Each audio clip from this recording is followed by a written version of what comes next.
Dave said he slept better last night than he has all week, knowing he made the show. And Dave, you haven't made a show since 1997. You've overcome so much adversity. Is anything less than a win still feel like a sense of accomplishment for you today? Oh, sure. I mean, that's, it's been 5 years. So just making the show put my mind at ease last night. I was able to get a nice sleep. So here I am. Let's rock and roll. Thanks, Dave. More positive than he's ever been, he tells us. And you can get that feeling from watching the interview there with Leslie. He's just relaxed. He feels confident as opposed to heading into matches and tournaments hoping he would win. Now he feels he is going to do well. Well, yeah, but like in boxing, every boxer has a game plan until he gets hit. Well, he's got his hands full with this guy right here.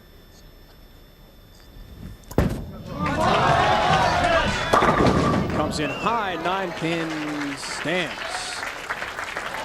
John CRUM is the proprietor here at Northrock Lanes. We appreciate his hospitality. Did an incredible job with his staff all week with our great crew. Putting in a lot of hours. All the folks from the PBA, we thank them as well. Good start, everybody, to what should be a tremendous march to the PBA World Championship. Spare ball mark on lane 11 for Barnes.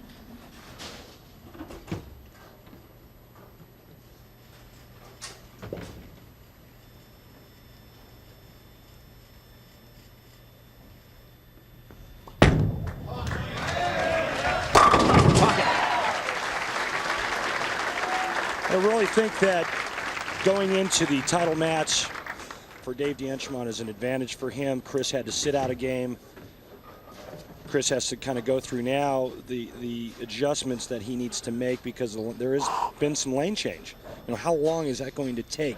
Yes, he did get some practice balls, but as you saw, he left a solid 9 on the left lane. Ball went a little bit high. This guy here, he's locked in. He's in the zone. Just keeps throwing it.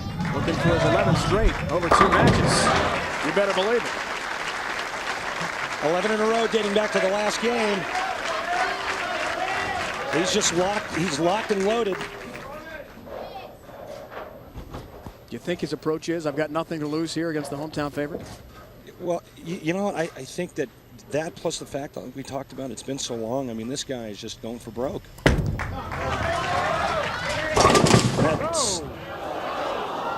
Split. 8-10 remains standing. That made a very unusual sound when he let go of it, when the ball hit the lane. Almost sounded like he kind of lost it off his hand a little bit too quick. See if we can hear this. Almost sounded like he speared it in the lane a little bit, and that'll cause it to go pretty straight.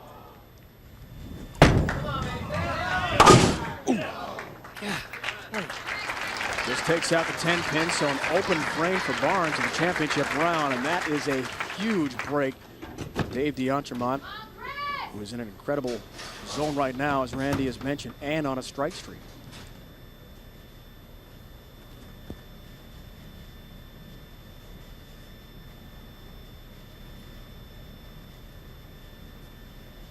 Barnes down 23 pins already. Came in a bit high. Still all 10 of the pin. Well, 129 straight frames without an open just got snapped in the second frame. But what a quality shot he made there in the third.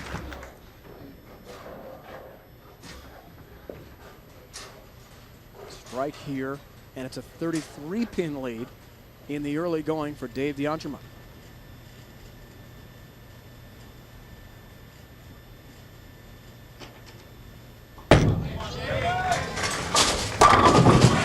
Well, there's 3-bagger, 12 in a row of Andy Verapapa 300. Those of you that remember the great legendary Andy Verapapa, he had those great trick shots, and they kind of phrase that. If you throw 7 or 8, or in Dave's case, he had 9 from the game before and 3 more the next game. It's 12 in a row. That's Andy Verapapa 300. No title since '96. Won his first championship, Fresno, California in '92. Told us yesterday, I think I'm within a couple of steps in my comeback of being into my prime. Strike here, and he's up 33. Another one.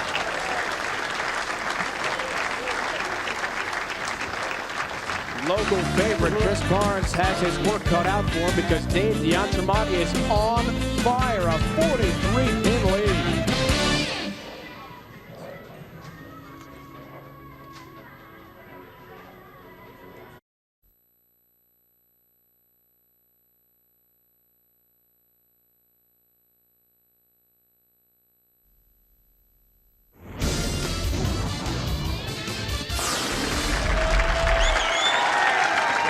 championship. Two fantastic bowlers toe-to-toe in the final. Speaking of toe-to-toe in the sweet science, don't miss junior and middleweight boxing on ESPN today, 3 o'clock Eastern Time, noon on the West Coast. Boxing special coming your way. For more information, log on to ESPN.com. What's going through the mind of Chris Barnes, Randy? He better start striking. I mean, his mindset needs and has to be, it's game on. It's time to get going. Got to start filling X's there in those frames. Strike here. He's still down 33 pins. In a hurry. Same exact shot. Another split. It looked like an identical shot that he threw in the second frame. 210. I mean, that's the good lane, too. That ball's not getting back. Food for thought. Either too much angle through the front part of the lane for Chris, or it's too much ball speed. He's got to change either or.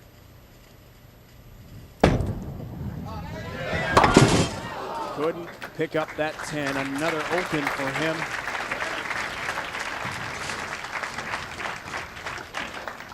Had to get the ball further to the left of that 2-pin, slide it over into the 10. And right now he's dug himself a big old hole. It's huge. Opens on 2 and 4. 55 in the fourth. That's when he's trailing by.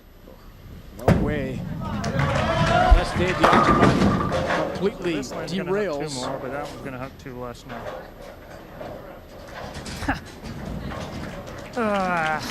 Good grief. Yeah, we talked about it before. I think it's such a huge advantage to go from winning a match and going right into the championship match, because you're there, you're bowling on the lanes. You see the transition as it's happening in front of you. This guy here, Chris Barnes, had to sit out a game and then come back over and kind of guesstimate as to where he should stand to throw the ball. 2 good ones here. This guy's feeling it. Within 3 of the record held by Paul Kaler. PK, our stat man, our scorekeeper. What a job he's done for us. Come on! Oh, solid 5. How manly. Something you don't see from a guy that throws the big bomb, the big hook ball. You never see that 5-pin standing. But watch this. The pin action. This ball is going to be light. There's going to be all kinds of stuff going on back there in the pin deck. It gets hit once, and it just gets frozen. Wiggles and the 5-pin stands. He'll pick it up from a mark. He's got a sense of humor. He said, "Nice ball, Alice." Just like if you leave a putt short, right? Same thing. At least he's still kept that focus, but still a huge lead. He'll take another mark. 2 open frames, deadly for the hometown favorite, Chris Barnes. David Archimont right now going at a 229 pace. If Chris Barnes were to strike out, the best he could shoot is 225.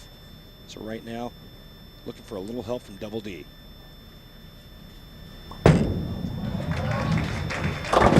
Oh, Dave, that was real close to being exactly what Chris Barnes did on the right. 210. I'll gladly have just the 2-pin standing for the way he's bowling. Should be an easy mark and a pickup. Really a great break. That 10-pin falling late. He's got to be pinching himself. Told us last night, I just appreciate making TV again. It's been so long. Picks up the 2-pin for another mark. After 4 straight strikes to begin the match, 2 straight spares. Let's see if Chris can get his first mark on this lane. Ooh. Those are ugly numbers on 2 and 4 if you're Chris Barnes. Down 53.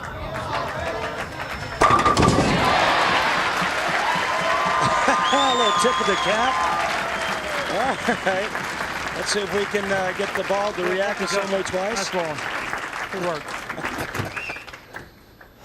Re-rack, please. Sarcasm. Re-rack, either resetting the pins, getting on spot, maybe taking a breather. Now, keep in mind how close, tantalizingly close, Chris Barnes came to beating Smith over in Japan. This is not quite as dramatic, but still getting to the final again, falling short. Yeah. Well, he led the Japan Cup by about 400 and some odd pins, only to lose by 2 pins to Robert Smith. here, this tournament format, obviously our format on the big tour, a lot different, more of a match play, match game type of format. Right puts him down 43. He really put the sweet touch on that shot. Really gave it a lot of hand. Really cabled it at the bottom.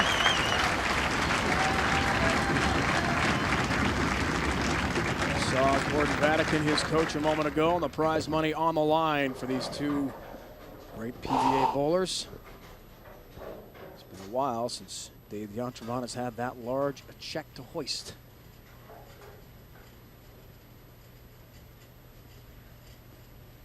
Inching closer on lane 12. Came in high.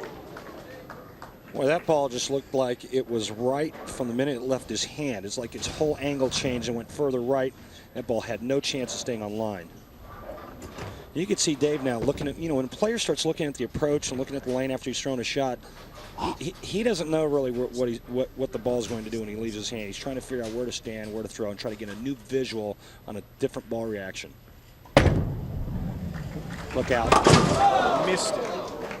Chops those two balls, leaves the three and an open frame. The one thing you don't want to do against a Chris Barnes, a Walter Ray Williams Jr., guys like that, you don't open the door for. You don't give them an opening that those guys are looking for to get back into a match, and he's just done that. Dave DeAntremont now going at a 216 pace. Chris Barnes can strike out. He's on a double. He can strike out for 225. Still leads by 29.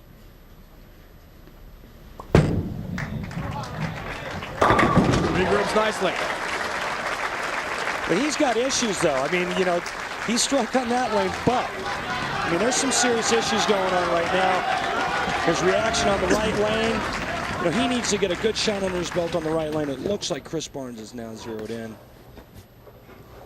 Strike here, and he's down 19. Yeah, very shaky the first 5 frames. He is on a double. This is going to be the shot that really tells you where he's at in terms of if he's lined up or not.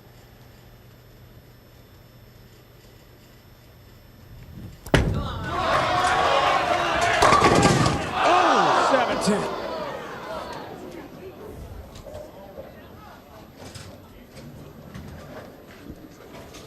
7-10. I guess the answer is or not.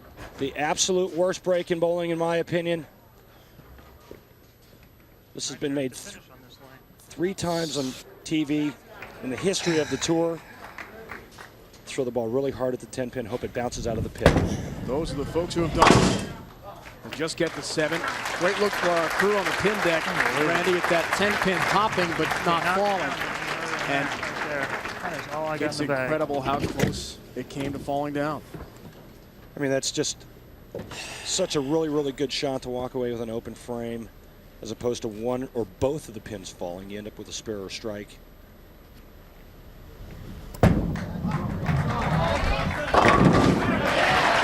Yeah, just really a terrible break. It may be the turning point of this match, determine the overall outcome. Right now, this title is in Dave DeAntremont's lap. It's his for the taking. It's right there in front of you, Dave. 43 pin lead. This for 53 pin advantage as he works on a strike. Look out. High again. God. Avoids a split, but can't quite nail that coffin in. And the big difference right now, the way I see it, is misfortune on Chris Barnes' part. Solid 7-10. Dave DeAntremont kind of shooting himself in the foot. Great break for him right there, only leaving the 2-4. I'm sorry, the 3-6. Covers it with a spare. Needs to show up in the 10th frame and mark. 4 pins to be exact.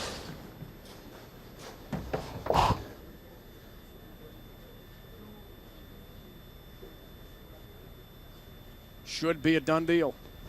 He's got it. Dave DeAntremont. The first time since 1996, Randy. It's been that long.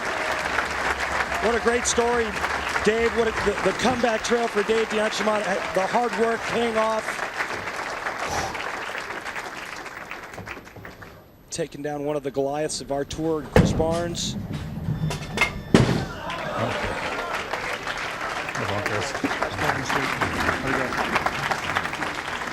And automatic berth into the TOC Tournament of Champions to be held in December in Connecticut.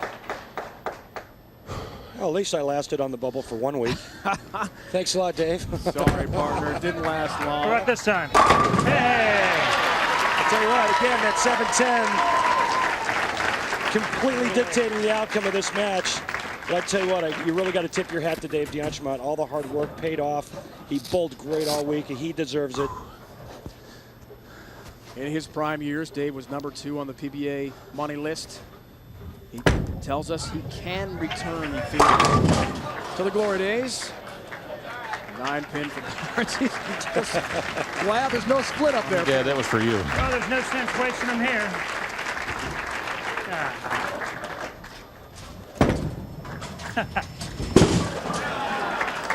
Thanks. You guys were good. It was fun this week. Thank you.